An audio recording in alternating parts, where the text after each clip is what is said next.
Have you ever sat in a crowded room, surrounded by people talking, laughing, sharing stories, and yet still felt strangely alone? Have you ever had dozens, even hundreds of online connections, but no one you could truly call when life felt heavy? If so, you are experiencing something deeply human and increasingly common in our modern world: the difference between contact and connection. We live in an age of constant communication, yet many people feel less connected than ever before. Messages are sent instantly across the world, video calls bridge continents, and social platforms allow us to present curated versions of our lives. On the surface, it appears that we are more connected than any generation in history. But beneath the surface, something essential is missing.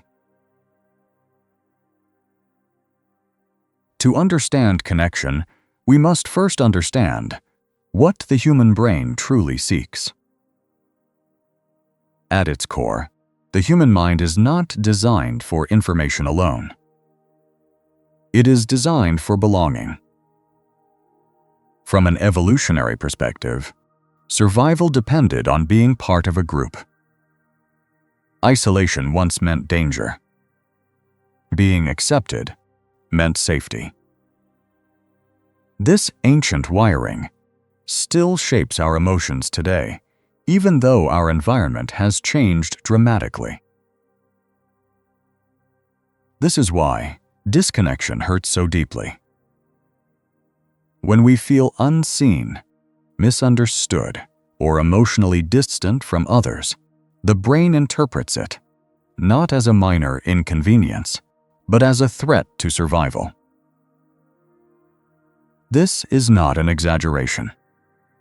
Social rejection activates similar neural pathways as physical pain. That is why loneliness can feel heavy, persistent, and difficult to explain in words. But connection is not simply about being around people. It is about being emotionally recognized. It is the experience of feeling understood without having to perform, explain, or filter every part of yourself. Real connection happens in moments of honesty, vulnerability, and presence. The problem is that modern life often encourages the opposite. We are trained to present versions of ourselves that are acceptable, impressive, or safe. We learn to hide uncertainty, mask insecurity, and highlight success while concealing struggle. Over time, we become skilled at being seen, but not truly known. This creates a psychological tension. On one hand, we crave closeness. On the other hand, we fear exposure. We want to be understood, but we also want to protect ourselves from judgment. This conflict leads many people to settle for surface-level interactions that feel safe, but ultimately unsatisfying. To go beyond the surface, we must understand the role of vulnerability in human connection. Vulnerability is often misunderstood as weakness, but psychologically, it is actually the foundation of intimacy. When we allow ourselves to be seen as we are, without excessive filtering, we give others permission to do the same. Think about the moments in your life when you felt closest to someone. It was likely not during perfect, polished interactions.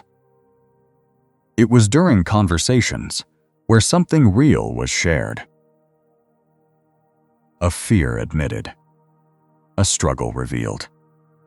A truth spoken without certainty of how it would be received. These moments create depth because they remove the barrier between human beings.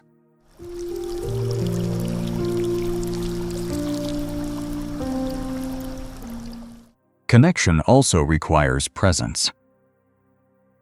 In a world full of distractions, true presence has become rare. Many conversations are now divided between attention and notification. A message arrives mid-sentence. A thought is interrupted by a screen. Even when physically together, minds are often elsewhere. But presence is the signal that tells another person, "You matter right now." It is not about intensity or duration. It is about attention. When someone feels fully attended to, even briefly, the quality of connection changes completely. However, presence alone is not enough. We also need emotional attunement.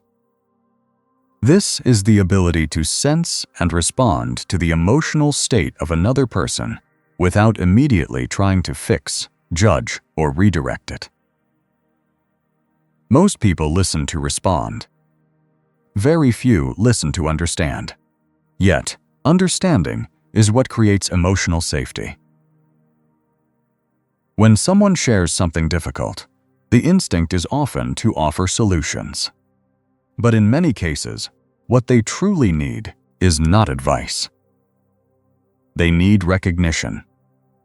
They need to feel that their experience is valid and that they are not alone in it. This kind of listening builds trust at a deeper level than any words of encouragement alone.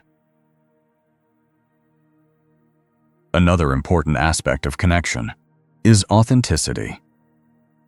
Authenticity does not mean revealing everything to everyone. It means aligning your outward expression with your inner experience in a way that feels honest rather than performative. When there is too large a gap between who we are and who we pretend to be, relationships begin to feel exhausting. The psychological cost of constant performance is significant. It creates internal tension, increases anxiety, and prevents genuine intimacy. People may admire the version of you that you present, but they cannot connect with it in a meaningful way.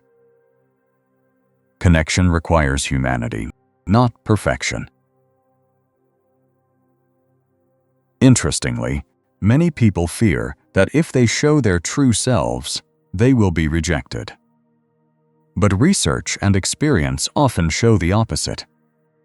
When someone expresses honesty in a grounded and respectful way, it tends to attract deeper connection rather than push it away. Authenticity filters people naturally. It removes relationships built on illusion and strengthens those built on reality. Still, connection is not only about being open. It is also about being selective. Not every environment is safe for vulnerability. Not every person has earned access to your deeper thoughts and emotions. Psychological safety matters. True connection requires mutual respect, not one-sided exposure. This means that part of emotional intelligence is learning where and with whom to open up. Depth is not something to be given everywhere. It is something to be shared where it can be held responsibly. Another layer of connection lies in self-connection. Many people seek understanding from others without first understanding themselves. But it is difficult to be deeply known by others when you are not fully in touch with your own emotions, needs, and boundaries. Self-connection is the foundation of all other forms of connection. When you understand your own inner world, you communicate more clearly. You express needs without confusion. You recognize what feels right and what does not. This clarity naturally improves the quality of your relationships. In many ways, the relationship you have with others is shaped by the relationship you have with yourself. If you are disconnected internally, external connection becomes harder to sustain. If you are at peace internally, connection with others becomes more natural and less dependent.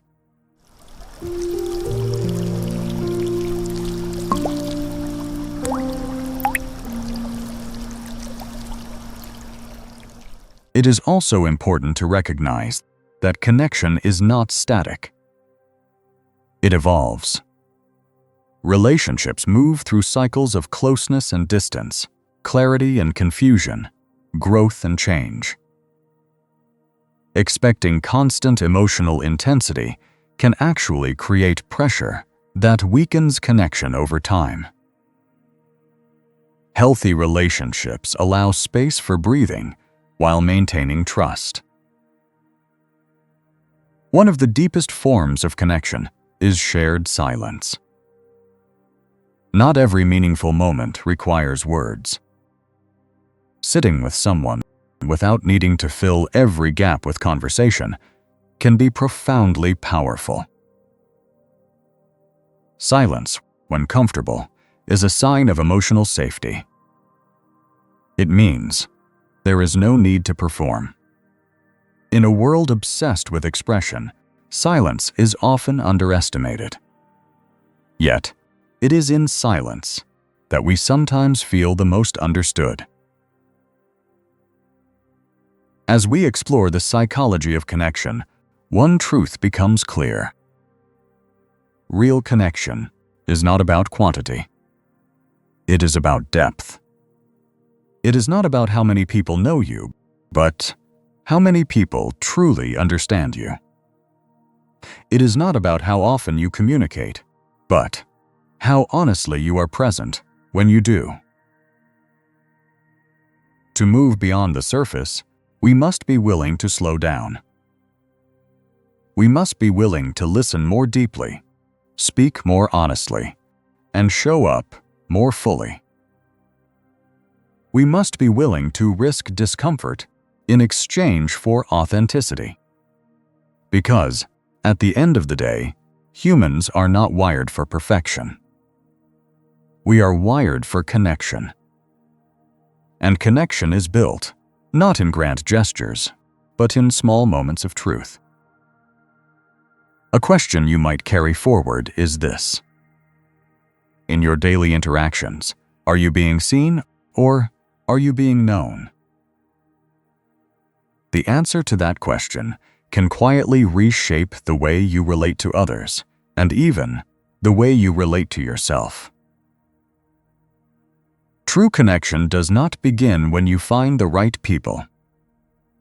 It begins when you become willing to be real. And once that shift happens, every relationship in your life begins to change. Not because the world changes first, but because you do.